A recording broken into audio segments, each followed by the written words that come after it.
السلام علیکم ورحمۃ اللہ وبرکاتہ۔ پیارے دوستو، آج آپ ایک ایسی جھیل کے بارے میں جاننے جا رہے ہیں جو بظاہر صرف پانی کا ذخیرہ ہے، لیکن حقیقت میں قیامت کی سب سے بڑی نشانیوں میں سے ایک ہے۔ یہ وہ مقام ہے جس کا ذکر دجال نے بھی کیا، جسے یاجوج ماجوج بھی ختم کریں گے، اور جس کے خشک ہونے کو رسول اللہ صلی اللہ علیہ وآلہ وسلم نے آنے والے فتنے کی علامت فرمایا۔ یہ کوئی داستان نہیں، بلکہ قرآن، حدیث اور آج کی سچائیوں سے جڑی ایک زندہ حقیقت ہے۔ تو آئیے چلتے ہیں ایک ایسی جھیل کی طرف جس کا پانی وقت کے ساتھ کم ہو رہا ہے، مگر اس کے اندر ایک بہت بڑا راز چھپا ہوا ہے۔ یہ ایک قدیم زمین ہے جسے آج فلسطین کے نام سے جانتے ہیں۔ وہی زمین جہاں انبیاء آئے، جہاں اللہ کے نیک بندے چلتے پھرتے رہے۔ وہی سرزمین جہاں حضرت عیسیٰ علیہ السلام نے لوگوں کو شفا دی، جہاں حضرت موسیٰ علیہ السلام کی قوم نے گمراہیوں میں پناہ لی، اور وہی جگہ جہاں ایک ایسا راز دفن ہے جس کی حقیقت قیامت کے قریب کھلنی ہے، اور وہ راز ہے جھیل تبریا۔ ہزاروں سال پہلے اس جھیل کو عام لوگ صرف ایک میٹھے پانی کی جھیل سمجھتے تھے، لیکن اس کے اندر ایک ایسا راز چھپا تھا جس کا علم صرف آسمان سے آیا ہوا پیغام ہی دے سکتا تھا۔ اس جھیل کے ارد گرد بستیاں تھیں، کھیت تھے، نخلستان تھے، اور یہی پانی زندگی کا مرکز تھا۔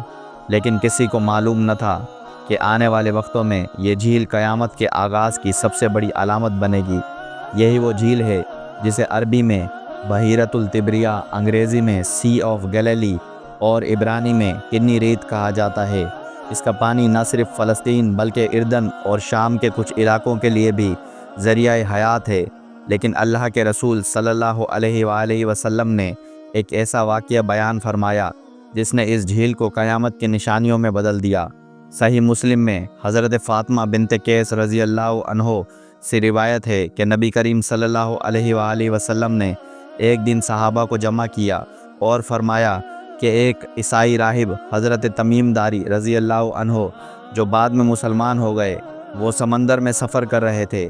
جب ان کی کشتی ایک جزیرے پر جا لگی، وہ جزیرہ ویران تھا، اور وہاں انہوں نے ایک عجیب مخلوق کو دیکھا جس کا جسم بالوں سے بھرا ہوا تھا۔ انہوں نے پوچھا، تو کون ہے؟ اس نے کہا، میں جساسہ ہوں۔ اور پھر انہیں ایک عبادت گاہ میں لے گئے جہاں ایک شخص زنجیروں میں جکڑا ہوا تھا۔ وہ بڑا سرخ رنگ والا، گھنگریالے بالوں والا تھا، اور اس کے ہاتھ پاؤں لوہے کی زنجیروں سے بندھے ہوئے تھے۔ اس شخص نے تمیم داری سے سوال کیے۔ پہلا سوال یہ تھا کہ نبی آخر الزماں کا ظہور ہو چکا؟ تمیم داری نے کہا، ہاں، وہ عرب میں ظاہر ہو چکے ہیں۔ دوسرا سوال، بے درخت کھجوروں کی بستی بصرہ کی حالت کیا ہے؟ تمیم داری نے بتایا کہ وہ زرخیز ہے۔ تیسرا سوال، جھیل تبریا کا کیا حال ہے؟ تمیم داری نے کہا، اس میں پانی موجود ہے۔ یہ سنتے ہی وہ شخص جو دجال تھا کہنے لگا، عنقریب اس جھیل کا پانی خشک ہو جائے گا۔ یہ الفاظ کوئی معمولی خبر نہ تھی، یہ قیامت کے قریب آنے والی ایک مضبوط علامت تھی۔ رسول اللہ صلی اللہ علیہ وآلہ وسلم نے تمیم داری کے اس بیان کی تصدیق فرمائی اور فرمایا، تمیم کی بات سچ ہے، وہ دجال ہے۔ اس کے بعد ہمیں ایک اور حدیث ملتی ہے جو حضرت النواس بن سمعان سے روایت ہے کہ جب دجال دنیا میں ظاہر ہوگا تو حضرت عیسیٰ آسمان سے نازل ہوں گے اور اس کا خاتمہ کریں گے۔ لیکن اسی حدیث میں ایک اور گروہ کا ذکر بھی ہے، وہ گروہ جس کا تعلق بھی اسی جھیل تبریا سے جڑتا ہے، اور وہ ہیں یاجوج و ماجوج۔ یہ قوم جس کا ذکر قرآن مجید میں بھی آیا ہے، حضرت ذوالقرنین علیہ السلام کے واقعے میں بیان ہوئی۔ اللہ نے ان سے کہا کہ وہ یاجوج ماجوج پر ایک آہنی دیوار کھڑی کریں تاکہ وہ دنیا کو فساد سے بچا سکیں۔ لیکن اللہ تعالیٰ نے وعدہ فرمایا کہ جب وقت آ جائے گا وہ دیوار ٹوٹ جائے گی اور یہ قوم دوبارہ نکلے گی، اور جب یہ نکلے گی تو سب سے پہلے جس چیز کا وہ صفایا کریں گے وہ ہوگی جھیل تبریا کا پانی۔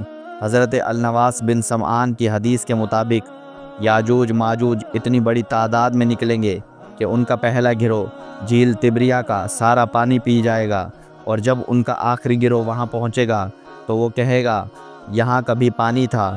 یہ وہی جھیل ہے جس کا دجال نے بھی ذکر کیا تھا، اور اب یاجوج ماجوج بھی اسے تباہ کریں گے۔ یہ جھیل گویا قیامت کی گھڑی کا آخری الارم ہے جو بجتے ہی دنیا کی آخری رات کا آغاز ہوگا۔ اب ذرا جدید دور کی طرف آئیں۔ اسرائیلی حکومت اور عالمی ماحولیاتی ادارے